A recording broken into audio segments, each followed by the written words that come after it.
Procházka. Tesne vedľa. Niekedy treba prekvapiť tú obranu supera aj takouto príhrou. Jan Vlasko teraz dobre ťaha loptu, zakončuje. No a určite o nich ešte v budúcnosti budeme počuť. Teraz ďalekonosná strela Patrika Čarnotu. Treba povedať, že sa chytil, je to naozaj len preukázal to, že to... Ale teraz padá gól, takže vás musím prerušiť. 33. minúta, Jan Chovanec po strele spoza 16. Tá lopta tam zrejme ešte bola tečovaná. Pokon to vyzerá, že Kuzma a Ružínsky vyťahuje pekný zákrok.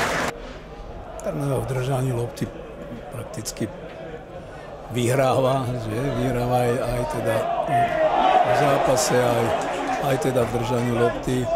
Košičania skôr teda hrajú taký jednoduchší futbal, Trnava sa snaží aj kombinovať. Ľavonohý futbalista, ale vyzerá tak nie. Kamil Kuzma mu prepustil tú loptu. Vlasko napokon napriamo pokúšal. Tak to bolo preto, že miestny hlásateľ práve oznámil, že bratislavský Slovan. Ale teraz prerušujem, pretože Martin Mikovič sa rútil do šance. Štandardná situácia, Kuzma rozohráva, ale opäť iba košickí obrancovia. Trnavčania ale pokračujú v útoku. Teraz tam po takom hlavičkovom liarde napokon prichádza odkop Košičanov. No a Tomáš Kubík ide do otvorenej defenzívy. Trnavčania si musia dávať pozor.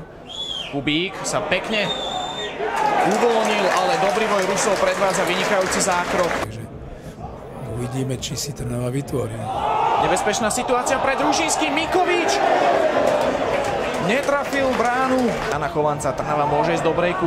Veľa takýchto príležitostí Trnavčania dnes nemali. Košice väčšinou pozorne bránia. Teraz Vlasko po ľavej strane. Bere si loptu do stredu. Tu mu nabieha Kamil Kuzma. Mikovič nie je v offside. Mikovičová strela. Nie je to gól. Uvidíme, či Trnavčania konečne niečo vyťažia aj zo štandardnej situácie. Kuzmov center.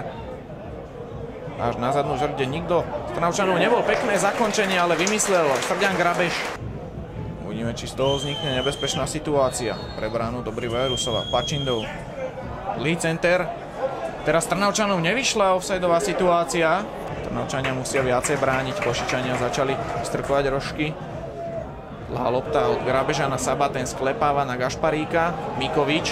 Súboj 1-1 proti Tomášovi Hukovi. Mikovič nedokázal presne zakončiť.